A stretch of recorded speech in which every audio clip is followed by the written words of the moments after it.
Chanakya international academy உங்களுக்குள் இருக்கும் தலைவரை வெளிக்கொண்டு வரும் பியூர் பாலிடிக்ஸ் பயிற்சி பட்டறை. நேரடி மற்றும் இணைய வழி. கான்டாக்ட் 7338824242. வங்கதேச முன்னாள் பிரதமர் ஷேக் ஹசீனா அந்நாட்டின் இடைக்கால தலைவர் முகமது யூனுஸுக்கு எதிராக கடும் குற்றச்சாட்டுகளை முன்வைத்துள்ளார். அமெரிக்காவின் ஆதரவுடன் முகமது யூனுஸ் தற்போது வங்கதேசத்தை கொள்ளையடித்து வருகிறார்.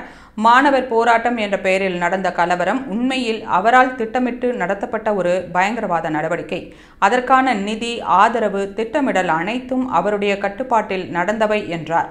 மேலும் யூனுஸ் ஒரு ஏமாற்றுக்காரர், தன் தனிப்பட்ட ஆட்சி கனவுக்காக நாட்டின் அமைதியையும் பொருளாதாரத்தையும் அழித்து விட்டார். தற்போது அவர் மற்றும் அவரது கூட்டாளிகள் வங்கதேசத்தின் வளங்களை கொள்ளையடித்து நாட்டை அழிவின் பாதைக்கு தள்ளி வருகின்றனர். இதற்கெல்லாம் அமெரிக்க அரசின் மறைமுக ஆதரவு இருப்பது மிகுந்த கவலையளிக்கிறது என்று தெரிவித்தார்.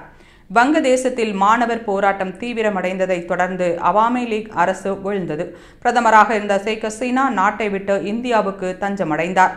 தற்போது முகமது யூனுஸ் தலைமையில் இடைக்கால அரசு செயல்பட்டு வருகிறது. மேலும் சட்டப்பூர்வமான அரசு அமைக்கப்பட்டதும் நான் நாடு திரும்பி நீதி கேட்பேன் என்று ஷேக் ஹசீனா உறுதியுடன் தெரிவித்துள்ளார்.